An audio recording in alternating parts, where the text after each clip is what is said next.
BTP Engagé, l'émission dédiée aux défis et aux engagements du secteur de la construction. Présentée par Jean-Bernard Mellet sur Bâti Radio.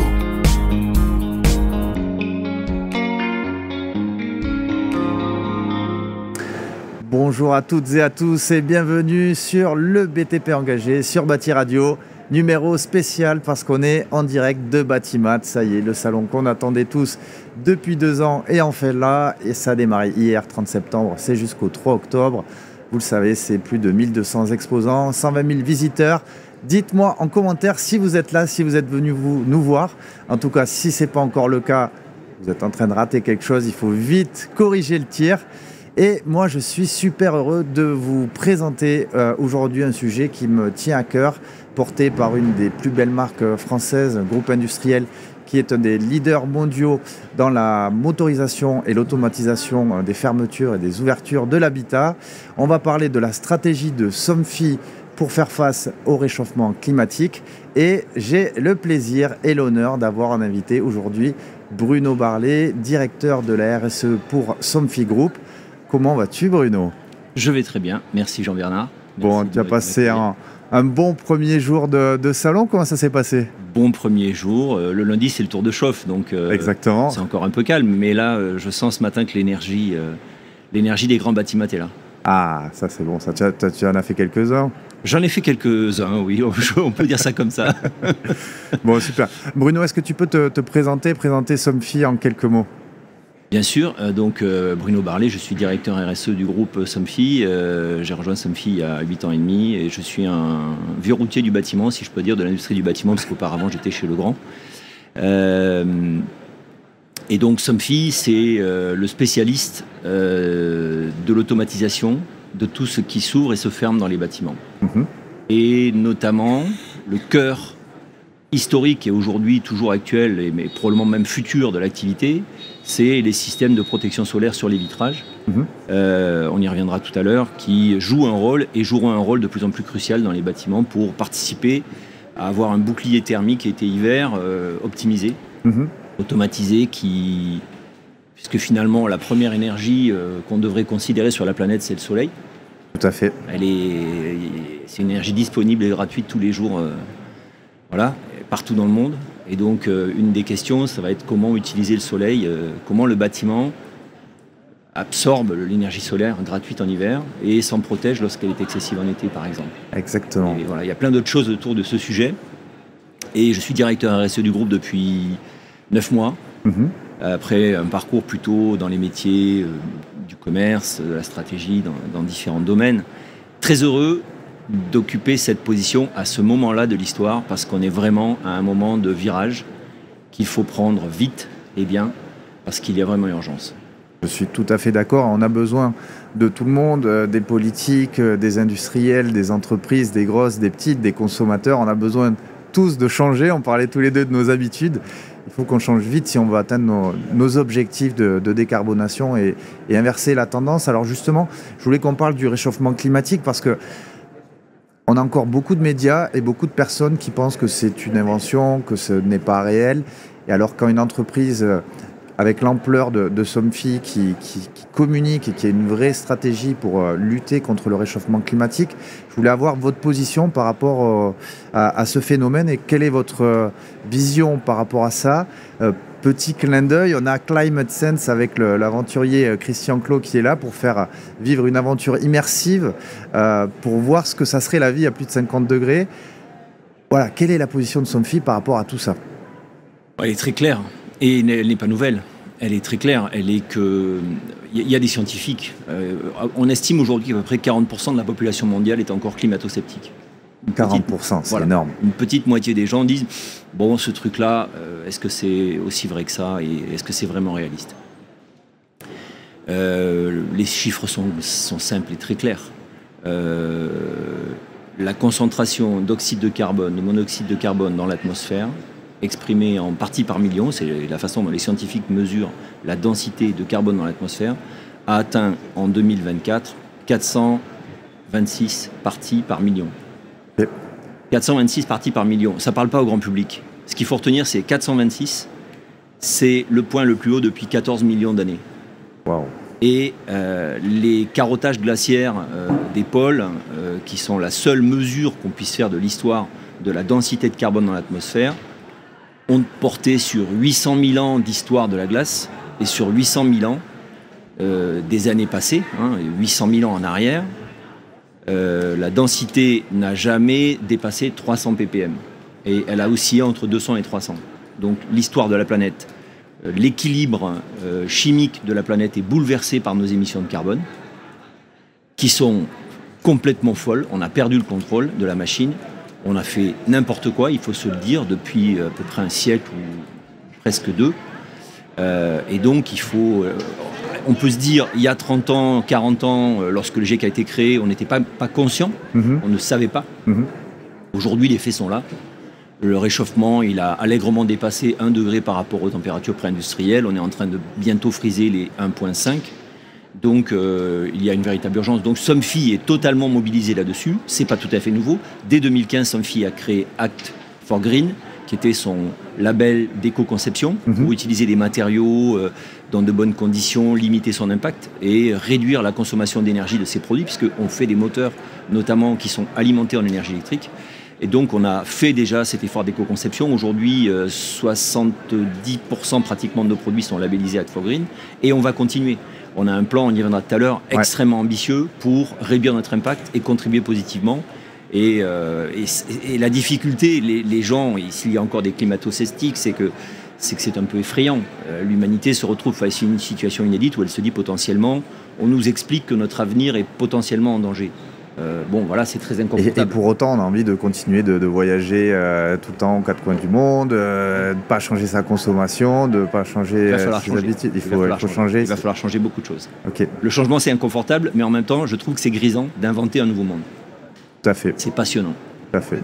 On parlait des habitudes. Il y a quelques années, on fumait partout. Exactement. C'est ce qu'on évoquait tout à l'heure. Qui imaginerait aujourd'hui fumer dans un restaurant ou au bureau ou dans sa voiture? Éventuellement, dans la voiture, il y en a quelques-uns qui font peur, c'est un espace privé. Mais fumer au bureau, j'ai vécu des réunions avec des fumeurs autour de la table. Ça paraîtrait complètement fou aujourd'hui. Des exemples, il y en a 1000 exemples de changements qui nous paraissaient peu probables parce qu'inscrits dans nos habitudes et qui s'opèrent. Qui imaginait, encore avant 2022, la guerre en Ukraine, qu'on pouvait baisser de 10% la consommation d'énergie en France, en un an. 10% en un an, c'est pas possible. C'est pas possible. Et ben, tout le monde l'a fait, ça a fait mal à personne. Et donc, c'est possible. Et donc, on va continuer. Super. Merci Bruno. Quel est le plan d'action de Somfy alors pour endiguer ce réchauffement climatique? Qu'est-ce que vous allez mettre en place? Qu'est-ce que vous avez déjà mis en place qu'on peut partager aux personnes qui nous regardent, qu'ils soient industriels, professionnels ou consommateurs? Alors, avant de rentrer sur les solutions de Somfy, je voudrais donner 2-3 chiffres. Bon, évidemment, tout le monde l'a compris, s'il y a le camion Climate Sense à l'extérieur, c'est pour faire vivre aux gens l'expérience de la température estivale, d'une température estivale différente. Le GIEC a annoncé avant-hier que potentiellement, si on laisse aller la trajectoire actuelle, en 2050, il fera 50 degrés à Paris. 50 degrés à Paris, là, porte de Versailles, ça change un peu la ville quand même. Le bâtiment, c'est 37% des émissions de carbone. Et c'est 37%, donc des émissions de carbone totales de la planète. Donc le secteur du bâtiment, c'est énorme. Et donc ce carbone du bâtiment, il est fait pour moitié, une petite moitié ou une grosse moitié selon que l'énergie est plus ou moins carbonée sur le cycle de vie. Une petite moitié sur les matériaux qu'on met dedans, le béton, les vitrages, tous les équipements. Et puis une autre plus ou moins grosse moitié sur l'énergie qu'ils consomment dans le temps. Donc, il va falloir faire les deux. Pour faire du bâtiment à carbone, il va falloir écrouler le besoin de carbone pour faire les matériaux. Et il va falloir écrouler complètement la consommation d'énergie sur le cycle de vie du bâtiment. Et un bâtiment, en moyenne, ça vit 80 à 100 ans. Tout à fait. Donc, déjà, la première chose qu'on fait chez Somfy, c'est que tous nos produits sont garantis 5 ans, ce qui n'est pas le standard quand même dans l'équipement du bâtiment. La plupart des produits sont encore garantis 2 ans. Donc, on a dit, il y a 3-4 ans, on veut garantir tous nos produits 5 ans. C'est un engagement de pérennité des équipements. Pour éviter de changer, quoi. Pour éviter de changer trop. Deuxièmement, pour écrouler les consommations d'énergie, on a une feuille de route très ambitieuse sur l'abaissement des consommations de nos moteurs. Un moteur électrique, dès lors qu'il est alimenté par le réseau d'énergie électrique, il consomme en permanence, 24 heures sur 24. Il a une petite consommation à bas bruit. Ah, je croyais qu'il marchait que quand on l'activait. Alors, il consomme quand on l'active, mais il a une petite consommation résiduelle en veille permanente qui lui sert à s'enclencher, à fonctionner au bon moment quand on lui lance un ordre, notamment s'il est piloté par un système de commande à distance radio ou autre. Et donc, on va écrouler ces consommations en veille.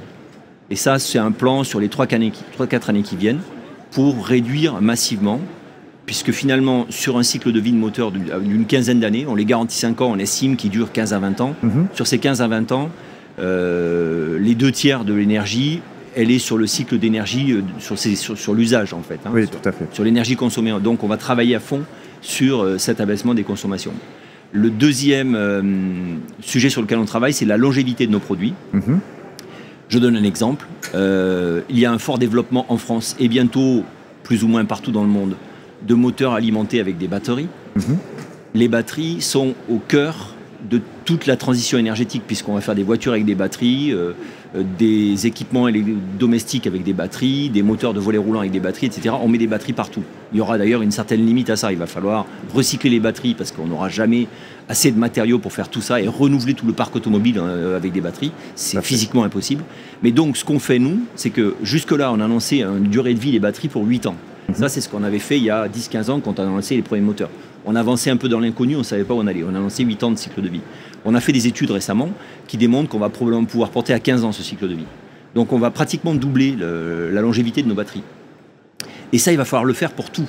Étirer le plus possible, réparer, faire durer les équipements. Mais ça fait pas moins de business de se dire ça transforme le business. Ça transforme le business. C'est-à-dire qu'on va demain dans un monde du bâtiment qui sera plus circulaire et moins vertical.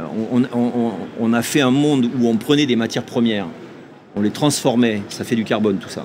On les mettait sur le marché et le bâtiment en fin de vie, la plupart des équipements et des matériaux qui étaient intégrés dans un bâtiment étaient détruits et beaucoup pas recyclés. Tout à fait. Et on en parlera tout à l'heure avec VK, je crois. Exactement. Recyclage de la fenêtre. Bon, moi, le jour où j'ai compris que quand même on avait été assez fou pour autoriser la mise en décharge sous des tonnes de terre de fenêtres avec vitrage et profilé, franchement, on touche à la folie. C'est pareil pour tous les matériaux, malheureusement. On est juste devenu un peu fou. Donc je pense qu'il est temps de retrouver le chemin de la raison, d'utiliser moins de matériaux, d'imaginer des modèles circulaires, de réparer plus, de faire durer, d'adapter pour réduire notre impact. Et c'est possible. Et on transforme le business sur du serviciel. Voilà. Et le business va être beaucoup plus à améliorer l'existant, transformer, adapter, améliorer en permanence, en consommant moins et en faisant durer les bâtiments et les équipements plus longtemps. Il y a de gros enjeux aussi d'automatisation, de pilotage de la maison. Si on ne ferme pas ses volets, on va chauffer pour rien. Si on ne les ferme pas quand il fait chaud, on va climatiser pour rien. On va consommer de l'énergie et donc du carbone sur cet aspect-là. Qu'est-ce qui fait déjà beaucoup? Quelle est la suite, Bruno? Alors, en gros, ce que disent les scientifiques, c'est que le changement en cours du climat va déporter sur les hémisphères sud et nord d'à peu près 1 millier de kilomètres en 2050 les températures. Ça veut dire, si on se met en Europe, Bruxelles devrait expérimenter des pics thermiques d'été comparables à ceux de Montpellier, Barcelone. Londres aussi. Donc, tant qu'il n'y avait pas de problème de surchauffe estival, il n'y avait pas de problème avec la fenêtre. On pouvait se contenter d'un rideau, d'un petit store, éventuellement. On avait quelques jours un peu chauds, mais tout ça restait gentil. J'ai vécu à Londres, il n'y a pas de volet, effectivement. Voilà. C'est supportable. Mais si Londres prend 10 ou 15 degrés certains jours d'été, et un plus grand nombre de jours, ça devient difficile. Notamment pour les personnes âgées, notamment la nuit.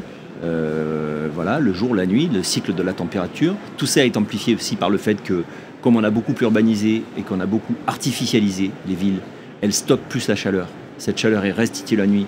Et donc ça crée ce qu'on appelle l'effet îlot de chaleur qui fait que, en gros, s'il fait 35 à la campagne, il fait plutôt 38-39 en ville.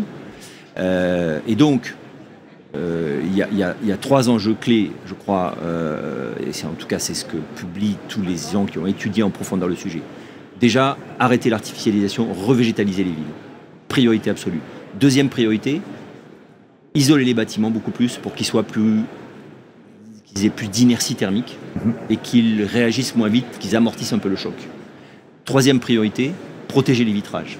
On a besoin des vitres parce que c'est de l'apport de lumière. Les bâtiments ne seraient pas vivables sans vitrage. Donc, comme on passe 80% de notre temps dans les bâtiments pour vivre ou pour travailler, il y a des vitres, il faut protéger les vitres. Il va falloir protéger tous les vitrages avec des systèmes de protection solaire adaptés. Ça peut être du volet, ça peut être du brise-soleil, ça peut être du store-toile. Il y a X solutions.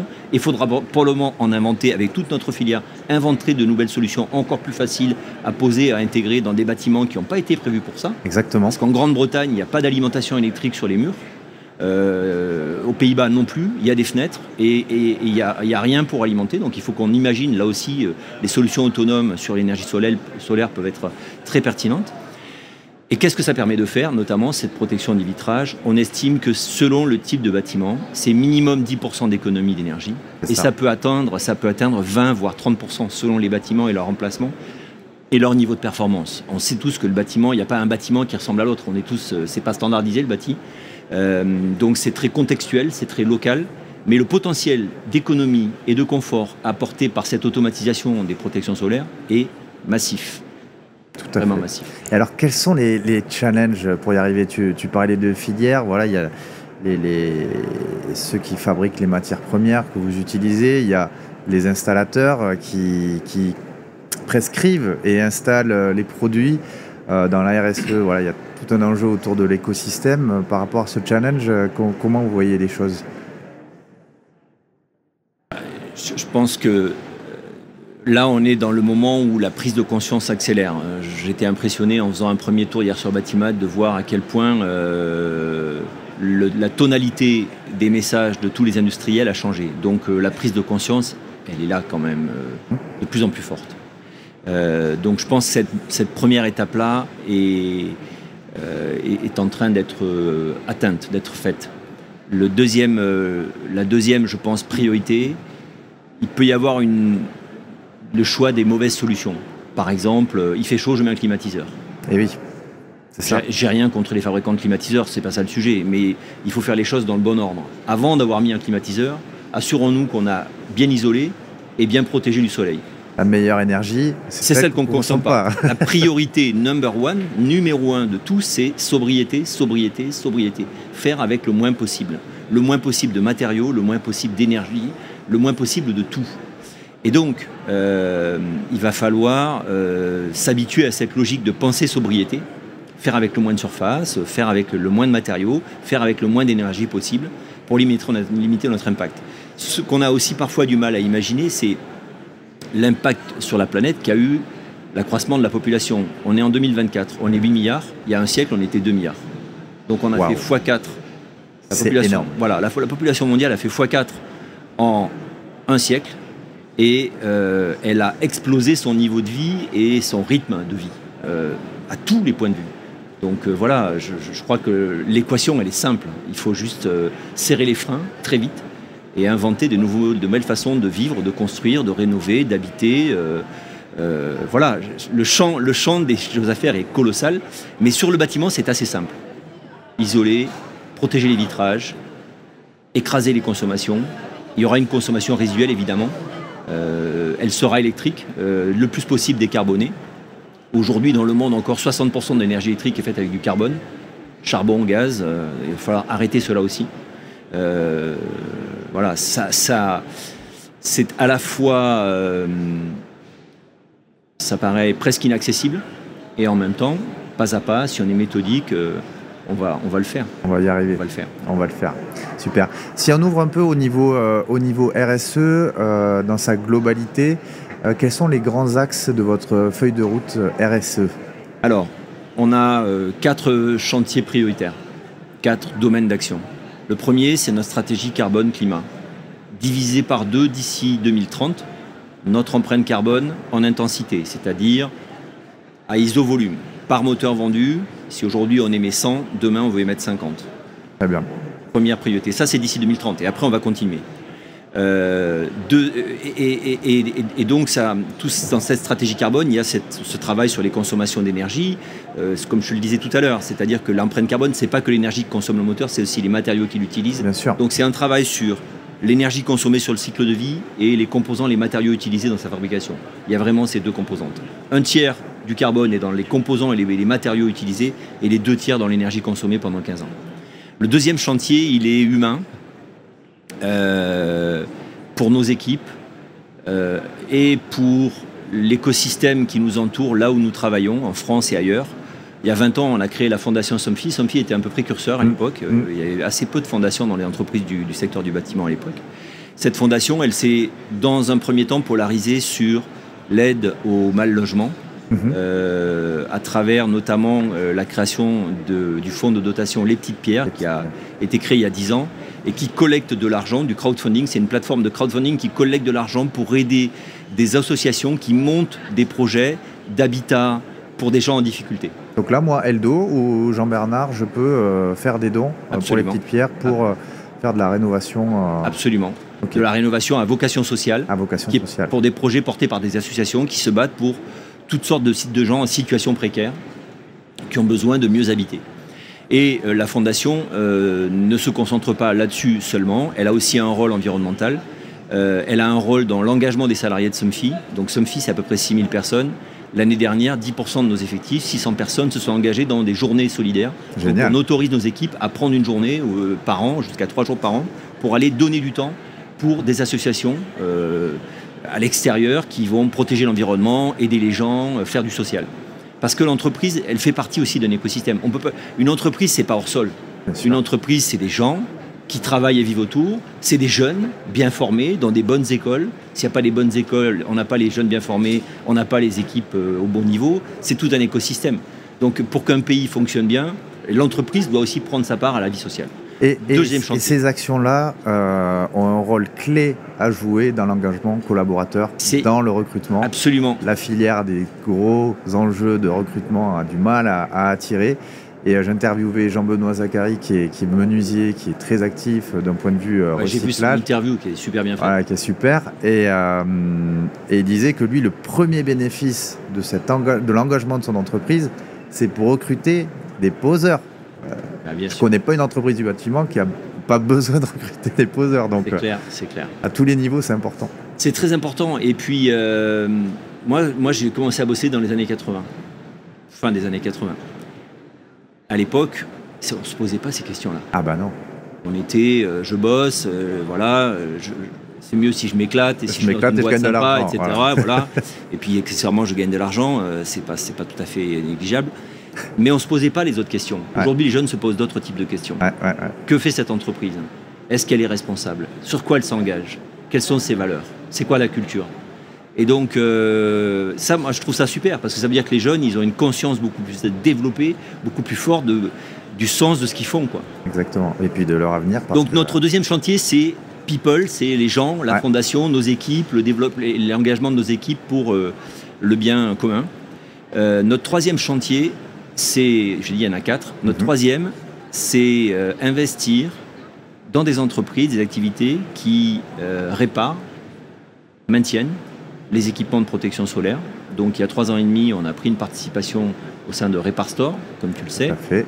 Et puis il y a un peu plus d'1 an, une entreprise néerlandaise nous a rejoint qui s'appelle De Haan Westerhof, qui est au nord des Pays-Bas, qui est un peu sur le même métier, mais adapté au bâtiment tertiaire, qui répare et installe, parce qu'elle fait les deux, mais elle fait plus du tiers de son activité dans la réparation des protections solaires dans les bâtiments hospitaliers, EHPAD, bureaux, etc. Et donc, pourquoi on s'engage dans ce chemin de la réparation? Parce qu'on pense qu'on doit prendre notre part à amorcer ce mouvement vers une économie plus circulaire où on n'est plus dans « je consomme des matières, je fabrique un produit, je le vends, il est installé, éventuellement le prédécesseur est parti à la poubelle, on ne sait pas trop où, mais on va allonger le cycle de vie, réparer, faire durer, utiliser moins. » Et je pense que ça va être une évolution de tous les métiers, des entreprises du bâtiment, que de faire cela demain. Tout à fait. Donc développer ces activités de service. Et puis, 4e et dernier message important que je voulais te passer de notre feuille de route, et c'est pas le moins important, c'est probablement même le plus difficile, le plus ambitieux pour nous. Nous voulons participer à une mobilisation de notre filière industrielle, de la protection solaire, de tous les fabricants de stores, de volets, de brise-soleil, de stores-toiles, de screens en Europe et ailleurs dans le monde, pour qu'en filière on s'organise. On a une organisation professionnelle qui s'appelle European Solar Shading Organization, qui stimule partout en Europe des fédérations professionnelles de notre industrie pour positionner la protection solaire comme primo-solution au bâtiment bas carbone. Pour réduire demain, dans un climat plus chaud, la consommation et le besoin d'énergie dans le bâtiment, notamment en hémisphère nord, entre mai et octobre, il faudra protéger les vitrages. Et donc, on a un super job à faire pour participer à ça. Et donc, réduire le besoin d'énergie, sobriété. Et toute l'industrie doit se mobiliser là-dessus. Ça veut dire que il faudrait pratiquement que tous les installateurs et tous les fabricants puissent proposer un catalogue de solutions de plus en plus large de protection solaire pour s'adapter à toutes les configurations. En France, on a une culture du volet roulant. On a développé le volet roulant, super, très bien. Mais il n'y a pas que le volet roulant. Il y a plein d'autres choses possibles. Et donc, il faut ouvrir le champ des possibles. Écoute Bruno, c'est la phrase que je retiendrai. Il faut ouvrir le champ des possibles, il faut changer, il faut aller vers plus de sobriété, il faut faire ensemble. Merci beaucoup d'être venu sur l'émission Le BTP Engagé sur Bâti Radio. C'était vraiment un plaisir. Somfy, là sur le salon, on peut vous retrouver où? Il y a des choses sur lesquelles tu veux communiquer? Hall 5. Tout ce qu'on vient d'évoquer là est mis en scène sur notre stand. Et notamment 2 exemples. EMI, EMI qui est notre nouveau point de commande pour les ouvrants, volets et stores, un point de commande mural qui mesure la température intérieure en permanence et qui va pouvoir tout seul automatiser la fermeture parce qu'il va mesurer la dérive thermique, il va mesurer le delta température dans la pièce par pièce, et il va actionner la fermeture si ça monte trop vite en été, qu'on soit là ou pas. Donc ça veut dire qu'il y a de l'intelligence artificielle absolument, derrière. Il y a un algorithme à l'intérieur qui mesure la dérive de température et qui actionne la protection solaire même si on n'est pas là. Voilà. Alors bien sûr, on peut le désactiver si on souhaite le désactiver parce que l'utilisateur a la main, mais on peut automatiser. Ça, c'est extrêmement simple, c'est très accessible en prix, c'est pour tout le monde demain, c'est disponible. EMI. Et puis on propose aussi une nouvelle solution pour les bâtiments tertiaires qui s'appelle Animeo Suite, qui est super bien pensé pour aider les bâtiments tertiaires, écoles, commerces, hôpitaux et autres, à piloter les protections solaires, là aussi pour le confort des occupants, et la sobriété énergétique. Moi, j'ai envie de lancer un challenge. Notre industrie de la protection solaire, elle peut casser 20% du besoin énergétique du bâtiment. Donc organisons pour casser 20% du besoin énergétique, parce que dans un monde demain où tout va devenir électrique, il n'y aura pas assez d'énergie électrique pour tout le monde. Il va falloir écraser le besoin. Tout à fait d'accord. Merci beaucoup Bruno d'être venu. Je te dis à très bientôt. Merci d'être venu sur le BTP Engagé. Dites-nous en commentaire ce que vous avez pensé de cet épisode. Et je vous dis à très bientôt. Le BTP Engagé, l'émission dédiée aux défis et aux engagements du secteur de la construction. Présentée par Jean-Bernard Mellet sur Bâti Radio.